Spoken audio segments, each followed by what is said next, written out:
మరోసారి చంద్రబాబు తన మార్కు మోసపూరిత రాజకీయాన్ని ప్రదర్శించారు. తాను ఎలాగైతే పచ్చి అబద్ధాలు అలవోకగా చెప్తారు, అవే అబద్ధాలను గవర్నర్తోనూ చెప్పించారు. అసెంబ్లీ సాక్షిగా ఫక్తు అసత్యాలను మాట్లాడించారు.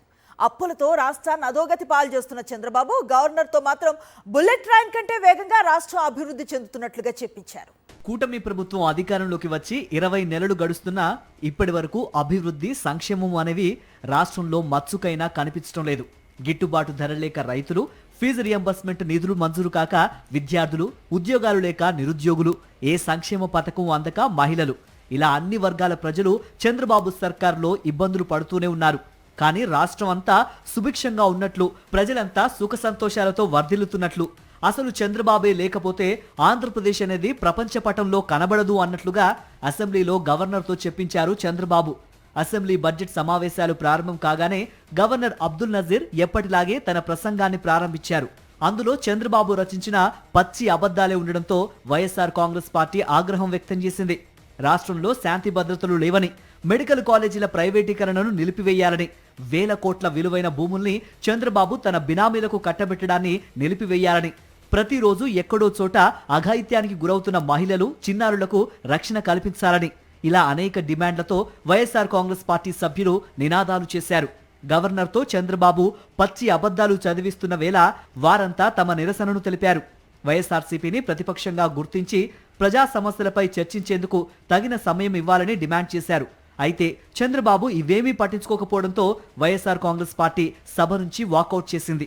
రాష్ట్రంలోని ఏ ఒక్క వర్గానికి కూడా మేలు చేయకుండా అందరినీ మోసం చేసిన చంద్రబాబు కూటమి సర్కార్ చివరకు గవర్నర్ నోట కూడా అబద్ధాలు వినిపించింది. అన్ని అవాస్తవాలు, కాకి లెక్కలే మాట్లాడించారు. కూటమి పాలనలో రాజధాని విషయంలో అక్కడి రైతులను నిలువునా ముంచారు. భూములిచ్చిన రైతుల్ని రోడ్డు మీద పడేశారు. ఆరోగ్యశ్రీ నిర్వీర్యం చేశారు. ఫీజు రియంబర్స్మెంట్ లేక పిల్లలు కష్టాలు పడుతున్నా పట్టించుకోవటం లేదు. ఒకవైపు గిట్టుబాటు ధరలు లేక, మరోవైపు పెట్టుబడి సాయం లేకపోవడంతో అన్నదాతలు అనేక కష్టాలు పడుతున్నారు.